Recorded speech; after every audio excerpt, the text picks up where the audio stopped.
Laws of chemical combination.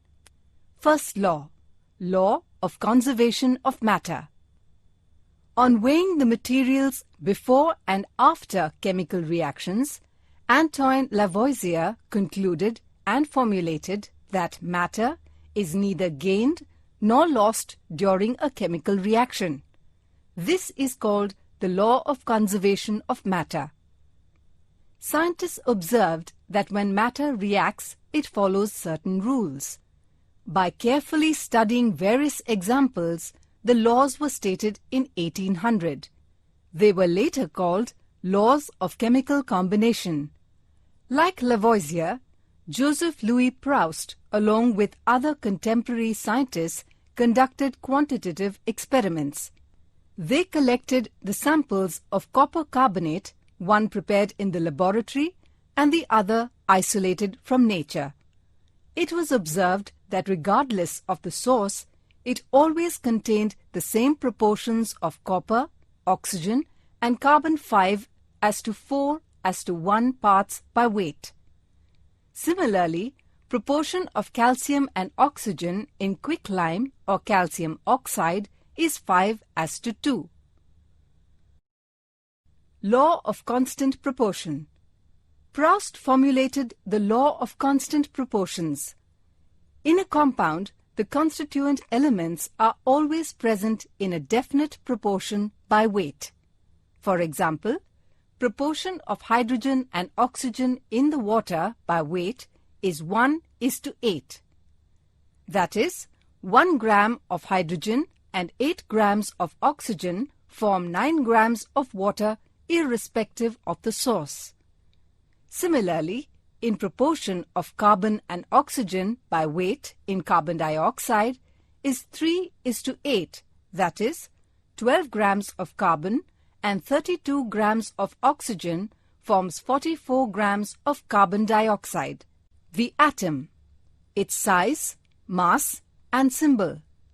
Students, you already know how small the atom is and what its subatomic particles are.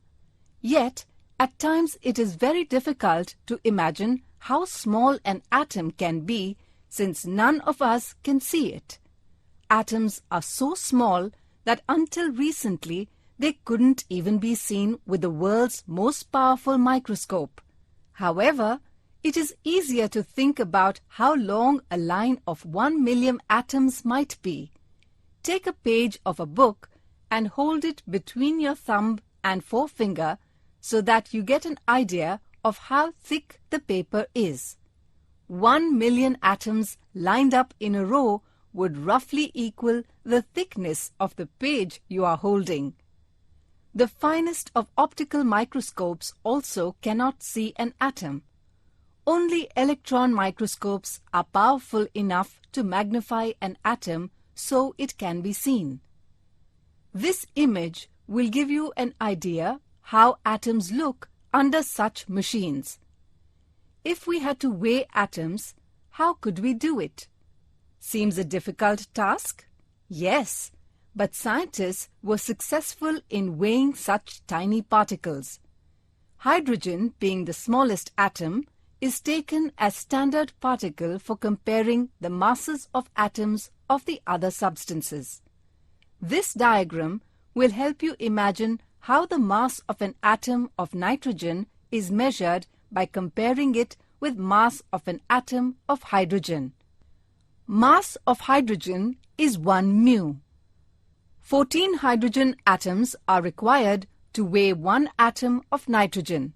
Therefore, relative mass of 1 atom of nitrogen is 14. In a similar manner, the relative atomic masses of following elements are obtained.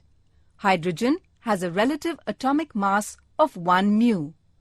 Carbon has a relative atomic mass of 12 mu. Oxygen has a relative atomic mass of 16 mu. Sodium has a relative atomic mass of 23 mu. Magnesium has a relative atomic mass of 24 mu. Calcium has a relative atomic mass of 40 mu. Sulfur has a relative atomic mass of 32 mu. Chlorine has a relative atomic mass of 35.5 mu. Mass of an atom of hydrogen is the average relative mass of the atom as compared to 1/12 of the mass of one carbon atom. Chemical symbols of elements. Elements were given symbols by which they could be identified. Dalton first used symbols for names of the elements using circles. Some of the interesting symbols were a circle with a dot in the center for hydrogen, a circle with a plus sign inside it for sulfur, a circle with an up arrow for iron, and a circle with the letter C inside it for copper. Students, today we use the symbols decided by IUPAC, or International Union of Pure and Applied Chemistry. They are official names and are used all over the world for international trade. The current system of chemical notation was invented by Berzelius. Symbol of the element is the first letter of the name of the element, or first letter and second or other prominent letter in the name. For example, element carbon has the symbol C, element calcium has the symbol Ca, and the element cadmium has the symbol Cd.